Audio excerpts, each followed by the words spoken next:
John Calvin on Psalm 103, verses 9 through 13. He will not always chide, neither will he keep his anger forever. He hath not dealt with us after our sins, nor rewarded us according to our iniquities. For as the heaven is high above the earth, so great is his mercy toward them that fear him. As far as the east is from the west, so far hath he removed our transgressions from us. Like as a father pitieth his children, so the Lord pitieth them that fear him.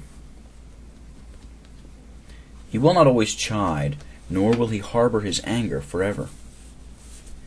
David, from the attributes ascribed to God in the preceding verse, draws the conclusion that when God has been offended, he will not be irreconcilable, since, from his nature, he is always inclined to forgive.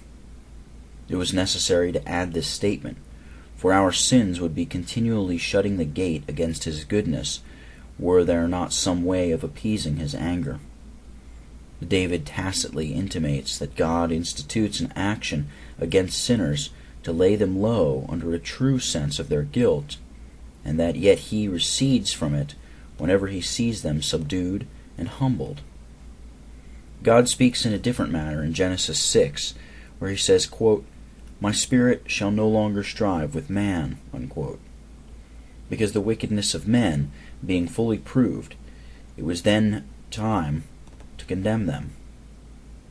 But here David maintains that God will not always chide, because so easy is he to be reconciled, and so ready to pardon, that he does not rigidly exact from us what strict justice might demand. As far as the east is from the west, so far has he removed our transgressions from us.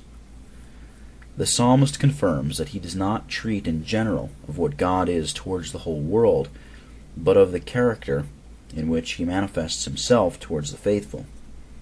Whence also it is evident that he does not here speak of that mercy by which God reconciles us to himself at the first, but of that with which he continually follows those whom he has embraced with his fatherly love.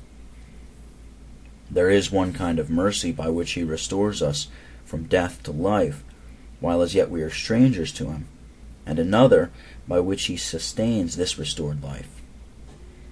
For that blessing would forthwith be lost, did he not confirm it in us by daily pardoning our sins.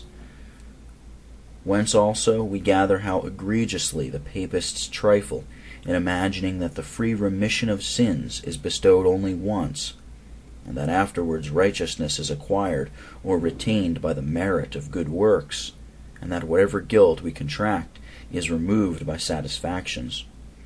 Here David does not limit to a moment of time the mercy by which God reconciles us to himself in not imputing to us our sins, but extends it even to the close of life.